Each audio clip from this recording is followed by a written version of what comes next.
ಪ್ರಿಯ ವೀಕ್ಷಕರೇ ನಮಸ್ಕಾರ. ನಾನು ವೀರೇಶ್ ಗಡ್ಡಿಮಾಳ್. ಎಸ್ ನ್ಯೂಸ್ಗೆ ಸ್ವಾಗತ. ಇಂದಿನ ಮುಖ್ಯಾಂಶಗಳು. ಪಿಎಸ್ಐ ಯರಿಯಪ್ಪ ಮಣಿಕಂಠ ವರ್ಗಾವಣೆ ಆದೇಶ ಮರುದಿನವೇ ರದ್ದು. ಚರ್ಚೆಗೆ ಗ್ರಾಸ, ಪೊಲೀಸರಲ್ಲಿ ಗುಸುಗುಸು ಮಾತು. ಸಿಂಧನೂರಿನಲ್ಲಿ ಅಕ್ಕ ಕೆಫೆ ಕ್ಯಾಂಟೀನ್ ಉದ್ಘಾಟನೆ. ಶಿಸ್ತುಬದ್ಧ ಉತ್ತಮ ಆಹಾರಕ್ಕೆ ಒತ್ತು ಕೊಡಿ, ಶಾಸಕ ಹಂಪನಗೌಡ ಬಾದರ್ಲಿ. ಕಾಂಗ್ರೆಸ್ ಸರ್ಕಾರದ ಮಹತ್ವದ 5 ಗ್ಯಾರಂಟಿ ಯೋಜನೆಗಳು ನಿಲ್ಲುವುದಿಲ್ಲ, ಎಚ್.ಎಂ. ರೇವಣ್ಣ. ಮುತ್ತು ಬಂದಿದೆ ಕೇರಿಗೆ, ನೃತ್ಯ ರೂಪಕಕ್ಕೆ ಜನರಿಂದ ಭಾರೀ ಮೆಚ್ಚುಗೆ.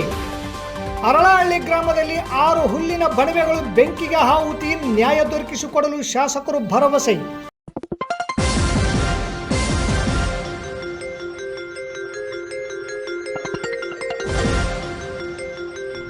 ಎಸ್ ನ್ಯೂಸ್, ಇದು ನಿಮ್ಮ ಧ್ವನಿ.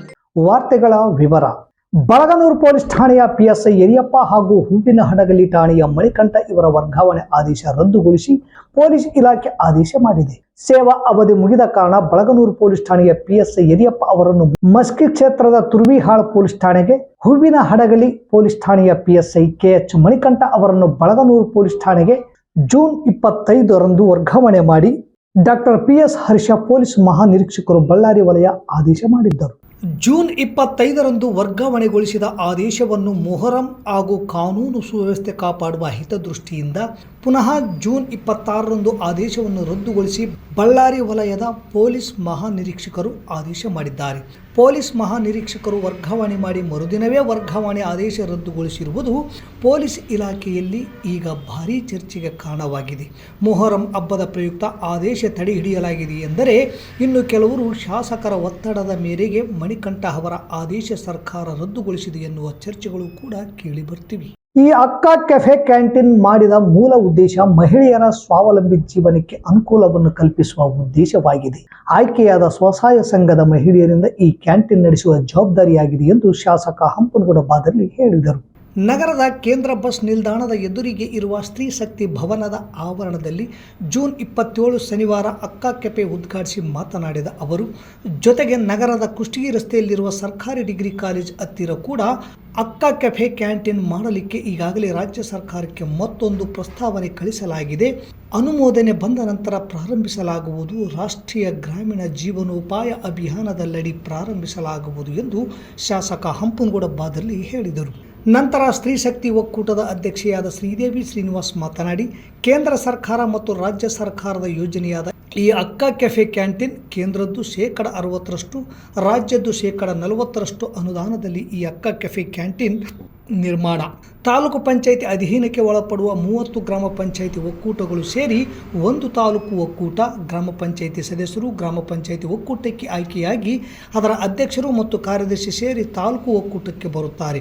ಈ ರೀತಿಯಲ್ಲಿ ಒಟ್ಟು 30 ಗ್ರಾಮ ಪಂಚಾಯಿತಿಗಳಲ್ಲಿ ಜ್ಞಾನ ಸಂಜೀವಿನಿ ಗ್ರಾಮ ಪಂಚಾಯಿತಿ ಒಕ್ಕೂಟ ಕೂಡ ಒಂದು. ಇದರಲ್ಲಿ ಒಂದು ಸ್ವಸಹಾಯ ಗುಂಪನ್ನು ಆಯ್ಕೆ ಮಾಡುತ್ತಾರೆ. ಈ ಆಯ್ಕೆಯಲ್ಲಿ ತಾಲೂಕಿನ RH ನಂಬರ್ 1ರ ಕ್ಯಾಂಪಿನ ದೇವಿ ಸ್ವಸಹಾಯ ಸಂಘ ಗುಂಪಿನವರಿಗೆ ಈ ಅಕ್ಕ ಕೆಫೆ ಕ್ಯಾಂಟೀನ್ ನಡೆಸಲಿಕ್ಕೆ ಆಯ್ಕೆಯಾಗಿದ್ದಾರೆ. ಇದು ಸಂಪೂರ್ಣ ಮಹಿಳೆಯರು ಸ್ವಾವಲಂಬಿ ಜೀವನಕ್ಕೆ ಸರ್ಕಾರದ ಮಹತ್ವದ ಒಂದು ದಾರಿ. ಇದರ ಜೊತೆಗೆ ಸಂಜೀವಿನಿ ಈ ಮಾರ್ಟ್ ಅನ್ನು ಕೂಡ ಕಲ್ಮಂಗಿ ಗ್ರಾಮ ಪಂಚಾಯಿತಿ ಒಕ್ಕೂಟಕ್ಕೆ ಆಗಿದೆ. ಈ ಮಾರ್ಟ್ನಲ್ಲಿ ಸ್ವಸಹಾಯ ಸಂಘದ ಮಹಿಳೆಯರು ಮನೆಯಲ್ಲಿ ತಯಾರಿಸುವ ಉತ್ಪನ್ನಗಳನ್ನು ಇಲ್ಲಿ ತಂದು ಶೇಖರಣೆ ಮಾಡಿ ಮಾರಾಟ ಮಾಡಲು ಸಂಜೀವಿನಿ ಈ ಮಾರ್ಟ್ ಅನ್ನು ತೆಗೆಯಲಾಗಿದೆ. ಸಾರ್ವಜನಿಕರು ಸದುಪಯೋಗಪಡಿಸಿಕೊಳ್ಳಲು ಮನವಿ ಮಾಡಿ ಈ ಬಿಲ್ಡಿಂಗಿನ ಕನ್ಸ್ಟ್ರಕ್ಷನ್ ತಾಲೂಕು ಪಂಚಾಯಿತಿ ವಹಿಸಿಕೊಂಡು ಸುಮಾರು 16 ಲಕ್ಷ ವೆಚ್ಚದಲ್ಲಿ ಕಟ್ಟಿಸಿಕೊಡಲಾಗಿದೆ. ಈ ಅಕ್ಕ ಕೆಫೆಗೆ ಬೇಕಾದ ಫರ್ನಿಚರ್, ಚೇರ್ಸ್, ಟೇಬಲ್ಸ್, ಲೈಟಿಂಗ್ಸ್ ಇನ್ನಿತರೆ ಮೂಲ ಸೌಲಭ್ಯಗಳಿಗಾಗಿ 15 ಲಕ್ಷ ವೆಚ್ಚವಾಗಿದೆ ಎಂದು ಮಾಹಿತಿ ನೀಡಿದರು. ಈ ವೇಳೆ ಮಸ್ಕಿ ಶಾಸಕ R. Basanagouda Turvihal, RDCC bank ನಿರ್ದೇಶಕ ಸೋಮನಗೌಡ ಬಾದರ್ಲಿ, ಪಂಪನಗೌಡ ಬಾದರ್ಲಿ, ಹಿರಿಯ ವಕೀಲರಾದ ಕಾಳಿಂಗಪ್ಪ, ಶ್ರೀನಿವಾಸ್, ಅನ್ಮೇಶ್ ಬಾಗೋಡಿ, ತಿಡಿಗೋಳು ಸೇರಿದಂತೆ ನೂರಾರು ಸ್ವಸಹಾಯ ಸಂಘದ ಮಹಿಳೆಯರು ಹಾಜರಿದ್ದು ಅಕ್ಕ ಕೆಫೆ ಕ್ಯಾಂಟೀನ್ ಉದ್ಘಾಟಿಸಿ ಸಂಭ್ರಮಪಟ್ಟರು. 60% ಕೇಂದ್ರದ್ದು, 40% ರಾಜ್ಯದ್ದು.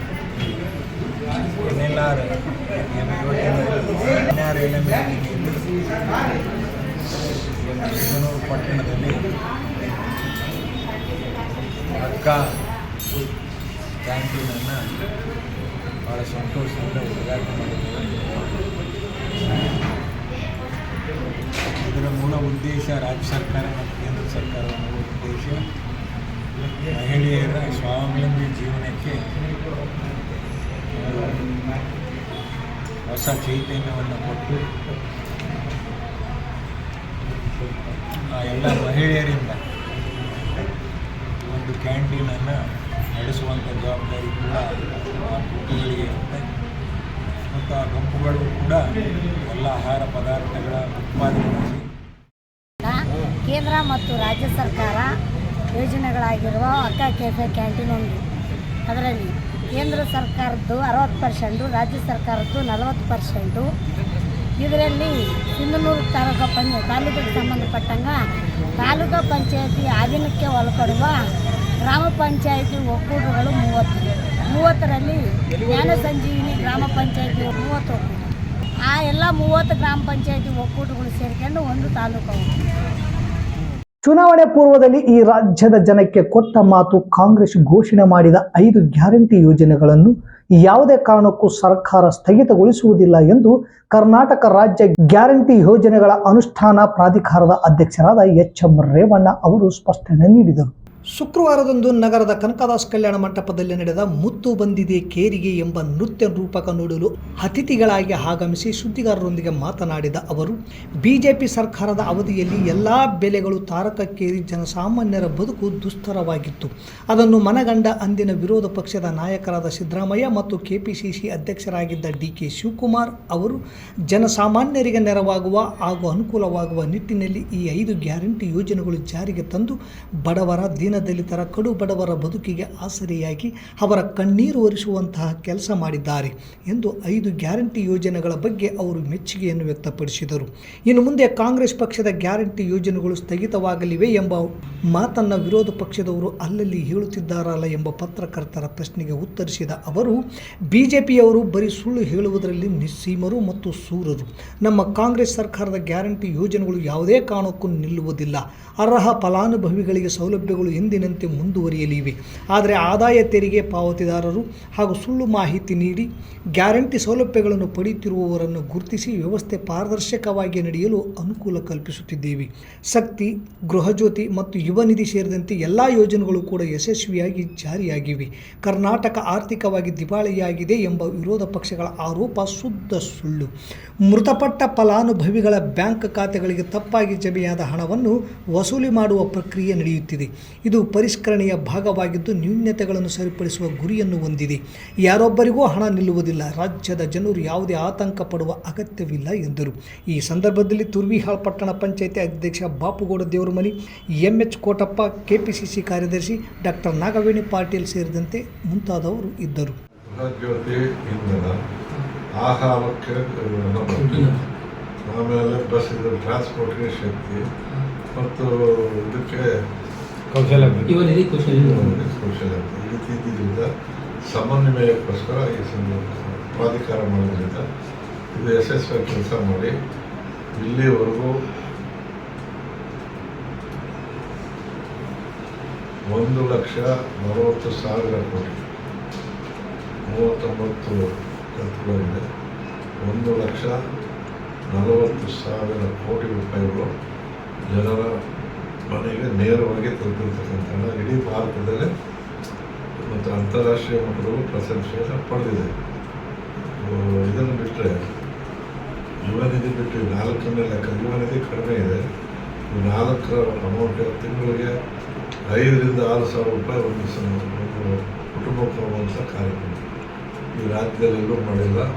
ಪಾಪ ಮೊದಲು ಹೇಳಿದ್ರು ಮೋದಿಯವರು ಈ ಕಾರ್ಯಕ್ರಮ ಯಶಸ್ವಿಯಾಗಲ್ಲ, ಆರ್ಥಿಕ ದಿವಾಳಿ ಆಗುತ್ತೆ ಅಂತ. ಆದರೆ ಅತ್ಯುತ್ತಮ ಆರ್ಥಿಕ ಸಚಿವರಾಗಿದ್ದಂಥ ನಮ್ಮ ಸಿದ್ದರಾಮಯ್ಯವರು 17 ಪ್ರಾಜೆಕ್ಟನ್ನು ಮಂಡನೆ ಮಾಡಿ ಇವತ್ತು ಕೂಡ ಬಡವರ ಅನ್ನ ಭಾಗ್ಯದ ರಾಜ, ಭಾಗ್ಯಗಳ ರಾಜ ಅಂತೇಳಿ ಹೆಸರುಕೊಳ್ಳುವ ಸಿದ್ದರಾಮಯ್ಯವರು ಮತ್ತು ಡಿ.ಕೆ. ನೇತೃತ್ವದಲ್ಲಿ ಇಲ್ಲಿವರೆಗೂ ಕಾರ್ಯ ಯಶಸ್ವಿ ಆಗಿದೆ. 12ನೇ ಶತಮಾನದಲ್ಲಿ ಬಸವಣ್ಣನವರು ವಚನಗಳ ಮೂಲಕ ಸಮಾಜವನ್ನು ನಿರ್ಮಿಸಲು ಅವರು ಮುಂದಾದರೋ, ಅದೇ ರೀತಿಯಲ್ಲಿ ಸಮಾಜದಲ್ಲಿ ಜಾತಿ ಭೇದ ಮರೆತು ಮೌಢ್ಯಗಳನ್ನು ತೊಲಗಿಸಿ ಮಾನವೀಯ ಮೌಲ್ಯಗಳನ್ನು ಜನರಲ್ಲಿ ತರಬೇಕೆಂಬ ಭಕ್ತ ಕನಕದಾಸರ ಕೀರ್ತನೆಗಳಲ್ಲಿ ನಾವು ಕಾಣಬಹುದು ಎಂದು ರಾಜ್ಯ ಸರ್ಕಾರದ ಗ್ಯಾರಂಟಿ ಯೋಜನಾ ಅನುಷ್ಠಾನದ ರಾಜ್ಯಾಧ್ಯಕ್ಷರಾದ ಎಚ್.ಎಂ. ರೇವಣ್ಣ ಹೇಳಿದರು. ನಗರದ ಕನಕದಾಸ್ ಕಲ್ಯಾಣ ಮಂಟಪದಲ್ಲಿ ಜೂನ್ 26 ಶುಕ್ರವಾರದಂದು ಮುತ್ತು ಬಂದಿದೆ ಕೇರಿಗೆ ಎಂಬ ಕನಕದಾಸರ ಕೀರ್ತನೆಗಳ ಆಧರಿಸಿ ನೃತ್ಯ ರೂಪಕ ಕಾರ್ಯಕ್ರಮದಲ್ಲಿ ಮುಖ್ಯ ಅತಿಥಿಗಳಾಗಿ ಆಗಮಿಸಿ ಮಾತನಾಡಿದ ಅವರು, ಕನಕದಾಸರು ಸಾರಿದ ಮೂಢನಂಬಿಕೆ ಮೌಢ್ಯ ತೊಲಗಿಸಿ ಜನರಲ್ಲಿ ಸಮಾನತೆಯನ್ನು ತರಬೇಕು ಎಂಬ ಅವರ ಕನಸನ್ನು ಜನರಿಗೆ ತಿಳಿಸುವ ನಿಟ್ಟಿನಲ್ಲಿ ಒಂದು ವಿಶೇಷ ವಿಭಿನ್ನ ರೀತಿಯಲ್ಲಿ ಅವರ ಕೀರ್ತನೆಗಳನ್ನು ಆಧಾರವಾಗಿಟ್ಟುಕೊಂಡು ಸುಂದರ ನೃತ್ಯ ರೂಪಕವನ್ನು ಬೆಂಗಳೂರಿನಲ್ಲಿ ಪ್ರಾರಂಭ ಮಾಡಿ ಈಗ ತುಮಕೂರು, ಚಿತ್ರದುರ್ಗ, ದಾವಣಗೆರೆ, ಕಲಬುರಗಿ, ಬೀದರ್, ಬಾಗಲಕೋಟೆ, ರಾಯಚೂರು ಹಾಗೂ ಈಗ ಸಿಂಧನೂರಿನಲ್ಲಿ ಪ್ರದರ್ಶನವಾಯಿತು. ಜನರಿಂದ ಉತ್ತಮ ಸ್ಪಂದನೆ ಜೊತೆಗೆ ಈ ವಿಶೇಷ ನೃತ್ಯ ರೂಪಕಕ್ಕೆ ಶ್ಲಾಘನೀಯ ವ್ಯಕ್ತವಾಗುತ್ತಿದೆ. ಹೀಗಾಗಿ ಮುಂದೆ ರಾಜ್ಯದಾದ್ಯಂತ ಕನಕದಾಸರು ಸಾರಿದ ಸಮಾನತೆ, ಸಮಾಜ ನಿರ್ಮಾಣದ ಕುರಿತು ಈ ವಿಶೇಷ ವಿಭಿನ್ನವಾದ ನೃತ್ಯ ರೂಪಕದ ಮೂಲಕ ಅಂಧಕಾರ ಮೌಢ್ಯ ತೊಲಗಿಸಿ ಮಾನವೀಯ ಮೌಲ್ಯಗಳನ್ನು ತುಂಬುವ ಕನಕದಾಸರ ಕೀರ್ತನೆಗಳನ್ನು ತಿಳಿಸಲು ಜನರತ್ತ ಕೊಂಡೊಯ್ಯುತ್ತಿದ್ದೇವೆ ಎಂದರು. ನಂತರ ಮಾಜಿ ಸಂಸದ ಕೆ. ವಿರೂಪಾಕ್ಷಪ್ಪ ಮಾತನಾಡಿ, ಮುತ್ತು ಬಂದಿದೆ ಕೇರಿಗೆ ಎಂಬ ನೃತ್ಯ ರೂಪಕವನ್ನು ಬಹಳಷ್ಟು ಅಚ್ಚುಕಟ್ಟಾಗಿ, ಅರ್ಥಪೂರ್ಣವಾಗಿ, ಭಾವಪೂರ್ಣವಾಗಿ ಎಲ್ಲರಿಗೂ ಮನಮುಟ್ಟುವ ರೀತಿಯಲ್ಲಿ ನೃತ್ಯದ ಮೂಲಕ ಪ್ರದರ್ಶನ ಮಾಡಿದ ಎಲ್ಲ ಕಲಾವಿದರಿಗೆ ಅಭಿನಂದನೆಗಳು ತಿಳಿಸಿ, ಕಾರ್ಯಕ್ರಮ ಕೇವಲ 2 ದಿನದಲ್ಲಿ ಆಯೋಜನೆಗೊಂಡು ಇಂದು ಪ್ರದರ್ಶನವಾಯಿತು. ಏಕೆಂದರೆ ಮೊಹರಂ ಹಬ್ಬ ಜನ ಬರುವುದು ಅನುಮಾನವಿತ್ತು, ಆದರೆ ಕಲ್ಯಾಣ ಮಂಟಪ ತುಂಬಿತ್ತು, ಬಹಳ ಸಂತೋಷವಾಯಿತು. ಈ ನೃತ್ಯ ರೂಪಕ ಬಹಳಷ್ಟು ಜನಕ್ಕೆ ಅರ್ಥವಾಗಿಲ್ಲ ಅಂತ ಅನಿಸುತ್ತದೆ. ಏಕೆಂದರೆ ಕನಕದಾಸರ ಜೀವನದ ಚರಿತ್ರೆ ಗೊತ್ತಿರುವವರಿಗೆ ಮಾತ್ರ ಬಹಳ ಸುಲಭವಾಗಿ ಅರ್ಥವಾಗಿರುತ್ತೆ ಎಂಬುದು ನನ್ನ ಅಭಿಪ್ರಾಯ. ಈ ನೃತ್ಯ ರೂಪಕವನ್ನು ಒಬ್ಬ ಸಾಮಾನ್ಯನಿಗೂ ಕೂಡ ಅರ್ಥವಾಗುವ ರೀತಿಯಲ್ಲಿ ಇನ್ನಷ್ಟು ಸರಳವಾಗಿ ಸ್ವಲ್ಪ ಬದಲಾವಣೆಯಾದರೆ ಮತ್ತಷ್ಟು ಪ್ರಶಂಸನೀಯಗೆ ಪಾತ್ರವಾಗಬಹುದು ಎಂಬ ಅನಿಸಿಕೆ ವ್ಯಕ್ತಪಡಿಸಿದರು.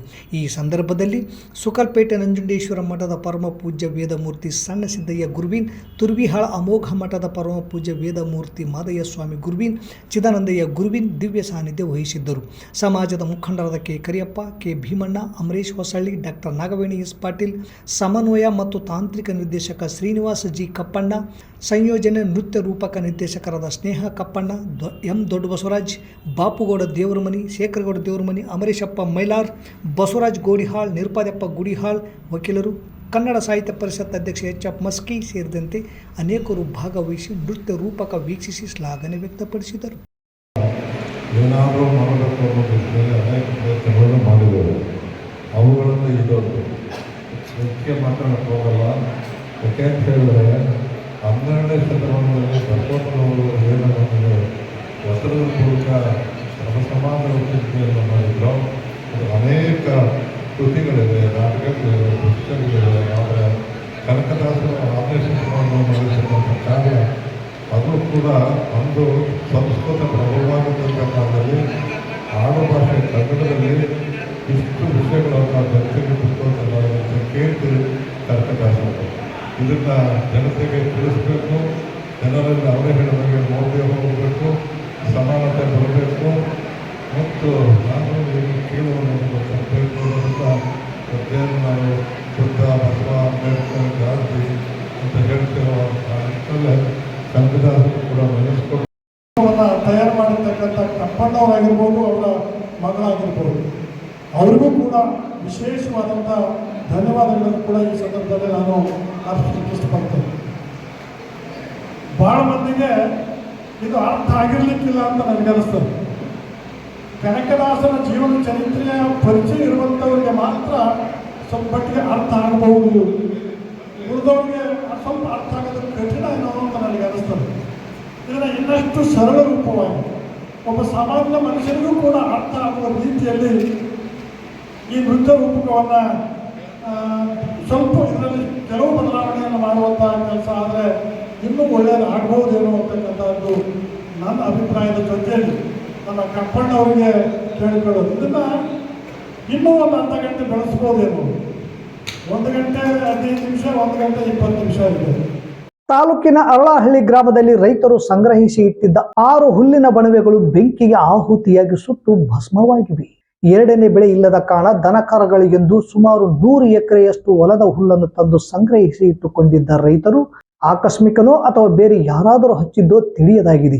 ಊರಲ್ಲಿ ಮೊಹರಂ ಹಬ್ಬದಲ್ಲಿ ಎಲ್ಲರೂ ತಲ್ಲೀನರಾಗಿದ್ದಾಗ ಬೆಂಕಿ ಹತ್ತಿ ದಗದಗ ಹುರಿದು ಸುಟ್ಟು ಕರಕಲಾಗಿ ಬೂದಿಯಾಗಿ ಹೋಗಿದೆ ಎಂದು ರೈತರು ತಿಳಿಸಿದರು. ದನಕರಗಳಿಗೆಂದು ಸಂಗ್ರಹಿಸಿ ಇಟ್ಟಿದ್ದ ಹುಲ್ಲು ಸುಟ್ಟು ಹೋಗಿದ್ದು. ಮಸ್ಕಿ ಶಾಸಕ ಆರ್ ಬಸನಗೌಡ ತುರ್ವಿಹಾಳ್ ಮೊಹರಂ ಹಬ್ಬದಲ್ಲಿ ಭಾಗಿಯಾಗಿ ವಿಷಯ ತಿಳಿದು ಭೇಟಿ ನೀಡಿ ವೀಕ್ಷಣೆ ಮಾಡಿ ಸಂಬಂಧಿಸಿದ ಅಧಿಕಾರಿಗಳಿಗೆ ತಿಳಿಸಿ ರೈತರಿಗೆ ನ್ಯಾಯ ದೊರಕಿಸಿಕೊಡುವ ಭರವಸೆಯನ್ನು ಕೊಟ್ಟಿದ್ದಾರೆ.